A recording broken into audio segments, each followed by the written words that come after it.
Greetings and happy Easter. I can still say that because we're in the octave of Easter. During these 8 days, we celebrate Easter each and every day. It's an extended celebration of the most important feast for us as Christians. In the gospel for today, this Sunday, the octave of Easter, the eighth day, we hear of Jesus entering into the locked room, the locked upper room where the apostles were for fear, and extending a greeting of peace. He says, "Peace be with you." And then we hear again, he says, "Peace be with you." And then the story continues, and he visits another time to the apostles as they're locked in the upper room. And he says again, "Peace be with you." This notion of peace that Christ is talking about is not an accidental to the Christian faith. This peace that Jesus is communicating is a peace that the world cannot give. It is the answer to our deepest desires. It is the satisfaction of the soul because it is a result of the risen Christ alive in our hearts.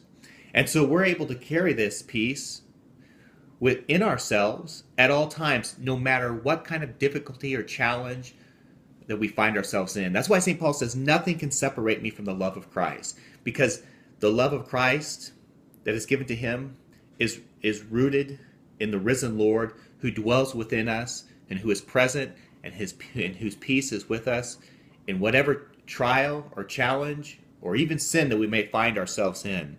And so as we look to this Lord of peace today, we might consider for a moment how he is present to us in the midst of our sufferings. How does this play out? How do we find peace in the midst of the sufferings that we undergo?